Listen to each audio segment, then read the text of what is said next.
నమస్కారం. ఆధ్యాత్మిక సుధాసాగరం ధర్మ సందేహాలు కార్యక్రమానికి సాదర స్వాగతం. ధర్మో రక్షతి రక్షితః. ధర్మాన్ని రక్షిస్తే ఆ ధర్మం మనల్ని రక్షిస్తుంది. ధారయతి ధర్మ అని కూడా మన పెద్దలు చెప్తూ ఉంటారు.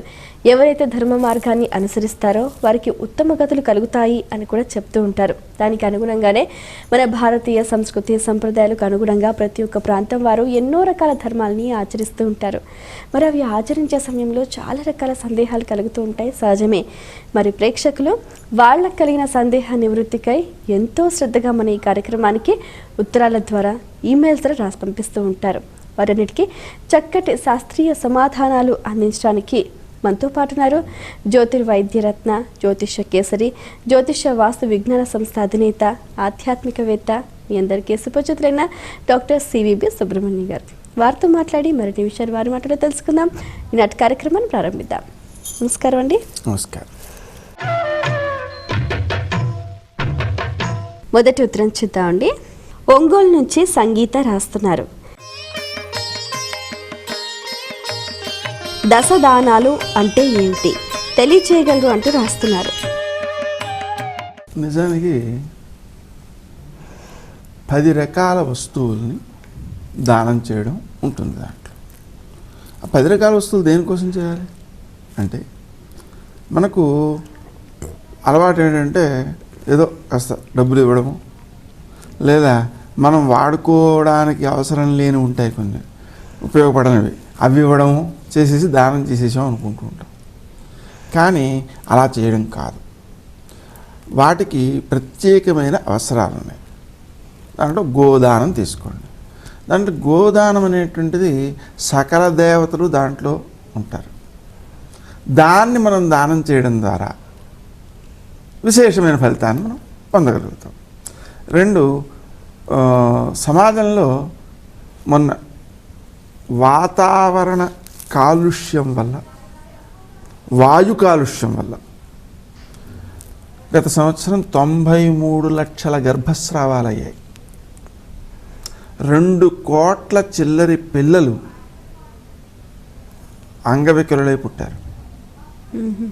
ఇదంతా వాతావరణ కాలుష్యం యొక్క ప్రభావం. ఆవుకున్న లక్షణం ఏంటి అంటే, ఆవు తను తిన్న పదార్థంలో ఏమైనా విషద్రవ్యాలున్నా వాటన్నిటినీ తొలగించేటువంటి కంఠనాళం ఒకటి ఉంది అక్కడ. అమెరికాలో ఒక పరిశోధనలో ఈ కంఠనాళాన్ని గురించి పరిశోధన చేస్తూనే ఆ సమయంలోనే ఈ మన దేవతల చిత్రాలు ఉంటాయి కదా, అమ్మవారి అదే ఆ గోవులో వివిధ దేవతల యొక్క రూపాలు ఉంటాయి. అక్కడ గరళకంఠుడి యొక్క స్వరూపాన్ని ఇక్కడ చూపించారట ప్రాచీనులు. ఈ గరళకంఠుడు ఎక్కడైతే చూపబడిందో ఆ చూపబడిన ప్రదేశంలోనే ఈ విషాన్ని హరించేటువంటి నాళం ఉంది. ఆ విధంగా ఉన్నందువలన అదేం చేస్తుంది అంటే, పదార్థంలో దోషాలున్నా కూడా పాలల్లోకి ఆ దోషాలు సంక్రమించకుండా మంచి పాలు ఇస్తుంది. ఆ విధంగా అమృతప్రాయమైనటువంటివి ఇస్తుంది అది.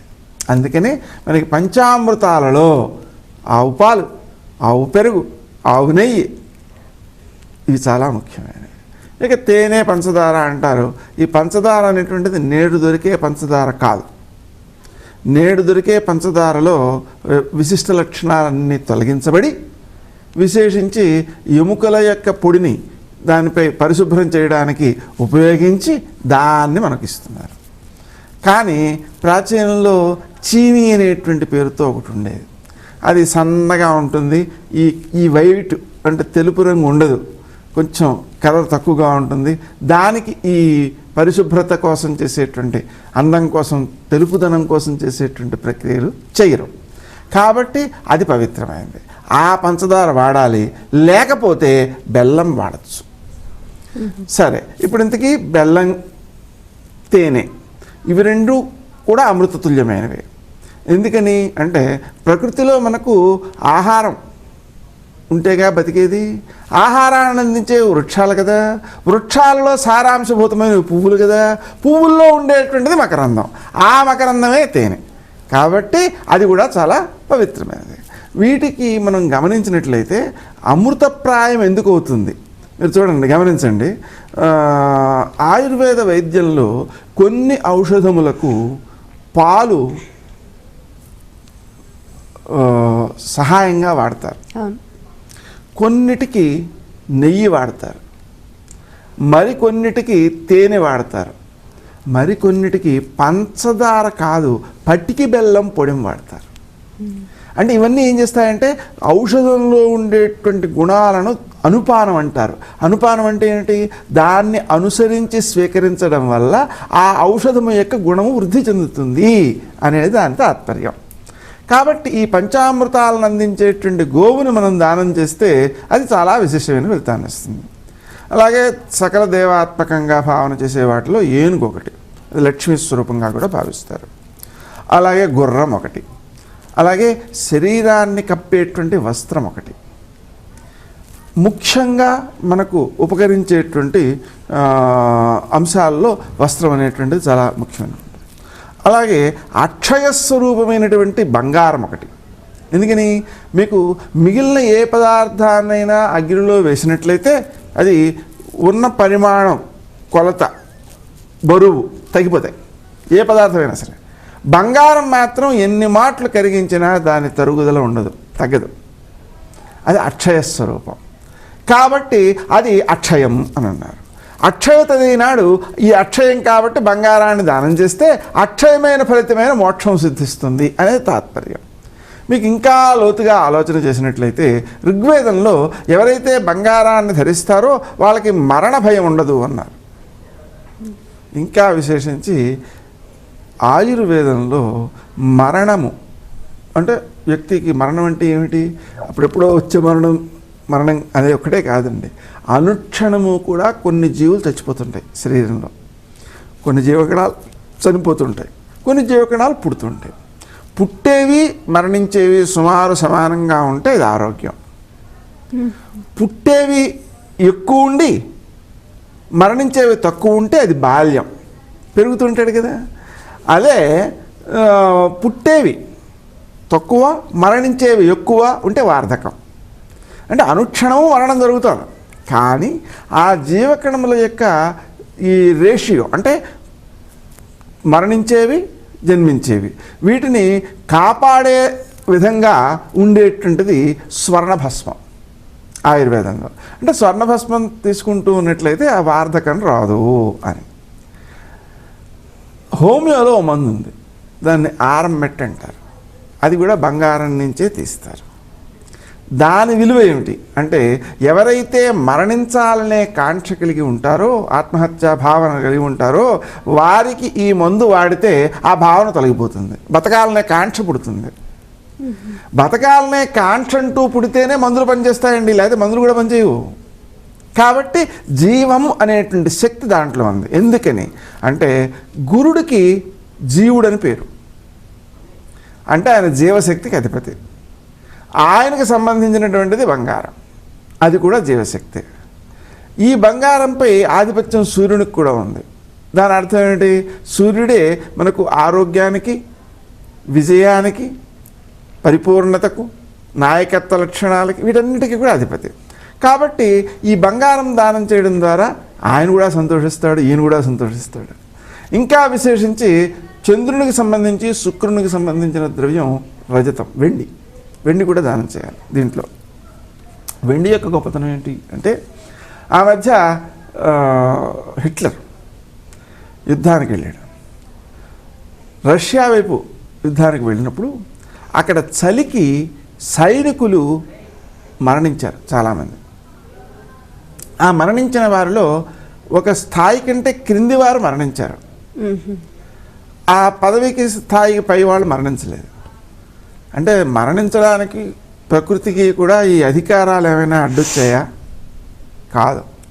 దాని మీద పరిశోధన చేస్తే తేలిన విషయం ఏంటంటే ఆ స్థాయి కంటే పై వాళ్ళందరూ కూడా వెండి కంచాల్లో భోజనం చేస్తున్నారట. ఆ స్థాయి కంటే తక్కువ వాళ్ళందరూ సీమ వెండి, అంటే మనకు సిల్వర్ అంటాం కదా, హిండాలియం అని, జర్మనీ సిల్వర్ అని, ఆ కంచాల్లో తింటున్నారట ఒక స్థాయి కంటే కింద వాళ్ళు. ఈ మధ్యకాలంలో ఈ జర్మనీ సిల్వర్ కంచాలు కానీ లేదా గిన్నెలు కానీ గిన్నెలో టీ కాస్తుంటారు చాలా చోట్ల. అటువంటి టీ తాగడం వల్ల దానిలోని కణాలు టీలో కలిసిపోయి మెదడులోకి వెళ్ళిపోయి తొందరగా వాడు మరణిస్తాడు అనే విషయాన్ని పరిశోధకులు కూడా గుర్తించారు. తాత్పర్యం ఏంటి అంటే ఈ వెండి కంచంలో తిన్నవాళ్ళు ఎక్కువ కాలం ఆరోగ్యవంతంగా జీవించారు అనేటువంటి విషయం కూడా మనకు ఆ పరిశోధన ద్వారా తేలుతోంది. రోగ నిరోధక శక్తిని పెంచే లక్షణం వెండిలో ఉంది, అది దానం చేయాలి. అలాగే మనకు కంచు అనేటువంటిది కూడా చాలా విశిష్టమైనటువంటి పదార్థం. కంచుతో కంచాలు తయారు చేసుకుని భోజనం చేసేవారు గత కాలంలో. మనకి కంచం అనే పేరు అందుకే వచ్చింది. అసలు మనకి మామూలుగా కొన్ని పేర్లు అలా వచ్చేసాయి చూడండి. చెంబు అంటారు. చెంబు అంటే ఏమిటి? చెం అనే దానికి అర్థం ఎరుపు అని అర్థం. ఇది ఎలా తెలుస్తుంది? చెంగల్వ పూదండ అంటే కెంపు అనేది ఎరుపు. ఆ కెంపులో కకారం కాస్త చెంగా మారుతుంది ఉచ్చారణలో. మారినందువలన చెంబు అంటే ఎరుపు రంగు పాత్ర అంటే రాగి పాత్ర అని అర్థం. గత కాలంలో రాగి పాత్రకి మాత్రమే వాడే చెంబు పదం ప్రస్తుతం ప్లాస్టిక్ కూడా వాడేస్తున్నారు. అలాగా మొత్తం మీద ఈ రాగి దానం చేయడం అనేటువంటిది కూడా చాలా విశిష్టమైనటువంటి ఫలితాన్ని ఇచ్చేటువంటిది. ఇలా మనకు ఏవైతే నిత్యావసరాలు ఉంటాయో అలాగే నెయ్యి ఒకటి. నెయ్యి దానం చేస్తే అది అమృతం. ఘృతం అమృతం అని వేదం చెబుతోంది. మీరు గమనించినట్లయితే ఈ ఆవు నెయ్యి, ఏ ఆవు నెయ్యి? దేశవాళీ ఆవు నెయ్యి. ఎందుకని? కొంచెం కాలానికి పూర్వము విదేశీయులైనటువంటి వైద్యులు తమ పరిశోధనల్లో తేలినట్టుగా భావన చేసి ఎవరైతే నెయ్యి తింటారో వాళ్ళకి గుండె నొప్పి వస్తుంది, హార్ట్ అటాక్ వచ్చేస్తుంది, కొవ్వు పదార్థం ఎక్కువైపోతుంది మొదలైన మాటలు చెబుతుండేవారు. ఆ మాటలు విని మన వైద్యులందరూ కూడా నెయ్యి వాడకూడదు అనే విషయాన్ని బాగా ప్రచారం చేసేసారు. ఈ కాలంలో చిన్నపిల్లవాడిని కదిపినా కూడా నెయ్యి తింటే ఒళ్ళు వచ్చేస్తుంది, లేకపోతే గుండె జబ్బు వచ్చేస్తుంది అనే విషయాలు చెప్పేస్తున్నారు.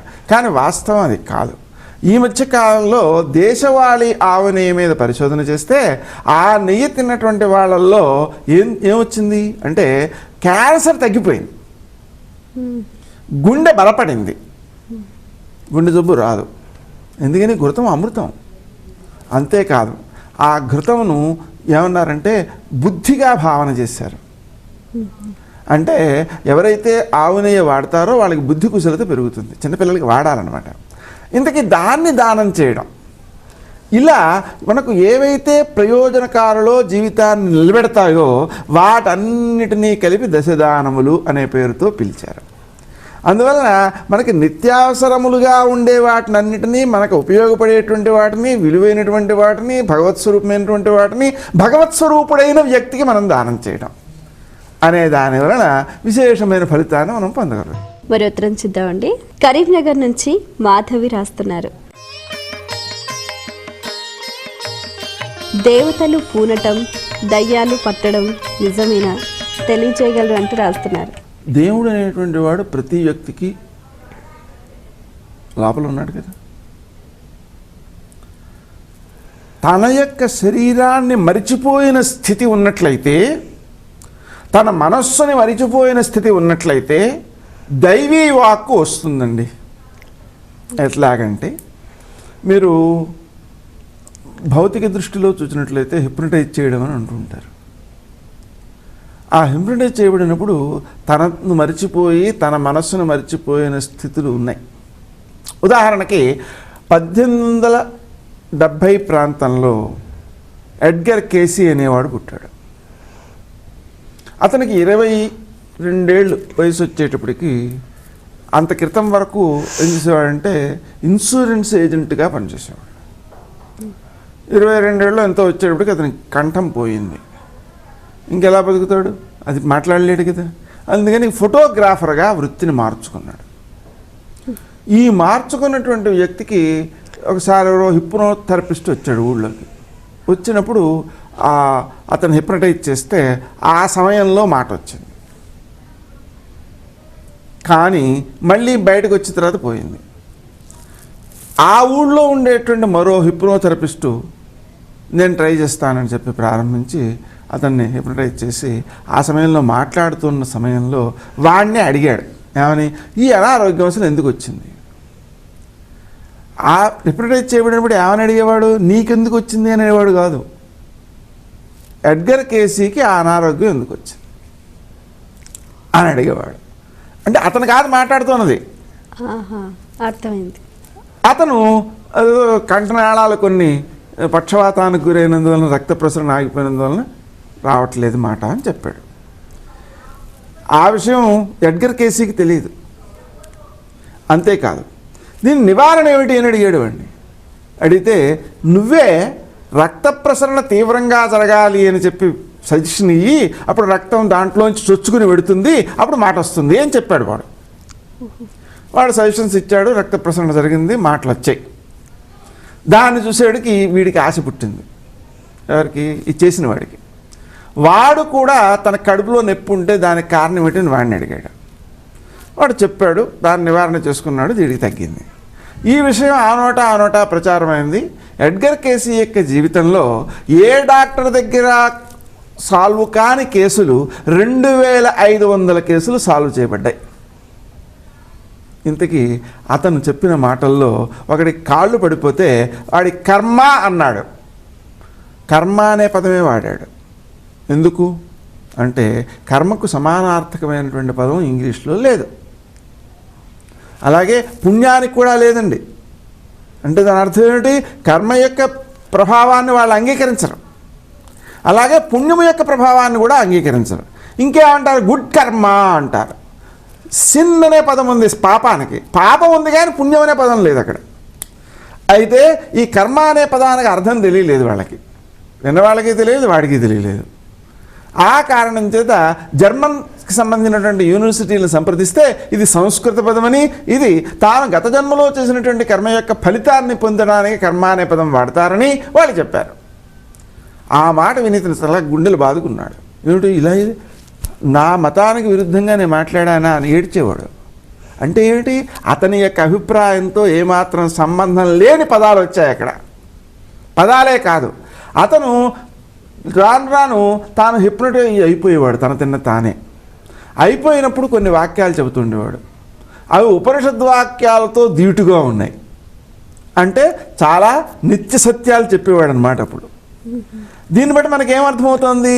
తన యొక్క మనస్సు, శరీరము, వాటి స్పృహకు అతీతంగా ఏ వ్యక్తి అయితే భాషణ చేస్తున్నాడో అది అతీతమైనది, దైవీ వాక్కు. మనకు ప్రాచీనులైనటువంటి ఋషులు సమాధ స్థితిలో ఏ మంత్రాలనైతే అలా దైవదత్తంగా స్మరించారో వాటిని స్వీకరించినటువంటి వారు శిష్యులు వేదవచనాలుగా మనకు అందించారు అనేది కూడా మనకు అర్థమవుతుంది. అంటే దేవుడు సృష్టించాడు, వేదాన్ని సృష్టించడం ఏంటి? ఉన్నదాన్ని వ్యక్తీకరించాడు, అందించాడు అని కదా మన వాళ్ళు చెప్పేది. అంటే అది ఎవరి చేత రాయబడింది కాదు. ఎవరి చేత వ్రాయబడినది కాకుండా ఎలా వస్తుంది అని తెలివి తక్కువ వాళ్ళు అడుగుతుంటారు. కానీ ఎప్పుడు కూడా ఒక వ్యక్తి రాశాడు అంటే ఆ వ్యక్తి యొక్క గత అనుభవము, వర్తమానము, పరిసరము, వీటన్నిటిపై ప్రభావాలతో వచ్చేది కవిత్వం. వీటన్నిటికీ అతీతంగా వచ్చినటువంటి వాక్యాలు దైవీ వాక్యాలు. కాబట్టి ఆ స్థితి కూడా ఉంది. అయితే పూనకం వచ్చిన వాళ్ళంతా వాళ్ళేను అని నేను హామీ ఇవ్వను. ఎందుకని? వారిలో ఎంతమంది వాస్తవాలో ఎంతమంది వాస్తవాలు కావో మనకి తెలియదు. కాబట్టి అవి ఎప్పుడైతే ఉన్నాయో అలాగే దుష్టశక్తుల యొక్క ప్రవేశం కూడా ఉంటుంది. ఆ దుష్టశక్తుల ప్రవేశం ఉన్న సమయంలో ఆ వచ్చేటువంటి వాక్యాలు కూడా వీళ్ళకి తెలిసినవి కావు. అంటే ఇది అందరి వ్యక్తుల్లో సాధ్యం అంటారు, లేకపోతే కొందరి వ్యక్తులలోనే? అది అంటే కొందరికే అది సాధ్యం అవుతుంది, అందరికీ సాధ్యం కాదు. ఎందుకని సాధ్యం కాదు? ఇప్పుడు అందరూ ఎడ్గర్ కేసీలు ఎందుకు కావలేదు? అందరూ ఋషులు ఎందుకు అవ్వలేదు? కాబట్టి కొందరికి సహజంగానే ఆ విద్యలు అబ్బుతుంటాయి.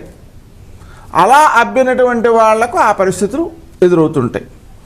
అందుకని మనం దైవీవాక్కు ఏది, దైవీవాక్కు కానిదేది అని గుర్తించడం మనకి చాలా కష్టం. కాబట్టి అన్నిటినీ నమ్మేయడము, అన్నిటినీ నమ్మకపోవడము ఈ రెండూ తప్పే.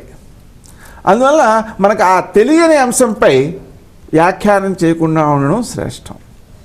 అందువలన రెండూ ఉన్నాయి. ఏది ఎవరిలో ఏది ఉంది అని నిర్దేశించడానికి మనం కాదు. అందువలన తెలియని విషయాన్ని విమర్శించడం కూడా తప్పే. ఆ మధ్య 158 మంది సైంటిస్టులు, దాంట్లో 36 మంది నోబెల్ ప్రైజ్ తీసుకున్న వాళ్ళు కూడా ఉన్నారు. వాళ్ళందరూ కూడా ఒక పత్రం తయారు చేశారు. ఏమని? జ్యోతిషం నిజం కాదు అని, అసత్యము అని రాసి దాని మీద వీళ్ళంతా 158 మంది సంతకాలు చేశారు. ఇంకో సైంటిస్ట్ దగ్గరికి తీసుకెళ్లారు మళ్ళీ ఆ కాగితం. 159వ వాడు అనమాట. ఆయన దగ్గర తీసుకెళ్తే నేను సంతకం చేయను అన్నాడు. మర్నాడు ఒక పేపర్లో పెద్ద వ్యాసం రాశాడు. ఆ కాగితం మీద నేను సంతకం చెయ్యను అన్నంత మాత్రం చేత జ్యోతిషం నిజమని నేను అంటున్నానని మీరు అనుకోకండి. కానీ నాకు తెలియని విషయాన్ని, నేను పరిశోధించని విషయాన్ని కాదు అని సంతకం చేస్తే నేను ఎలా సైంటిస్ట్ని అవుతాను?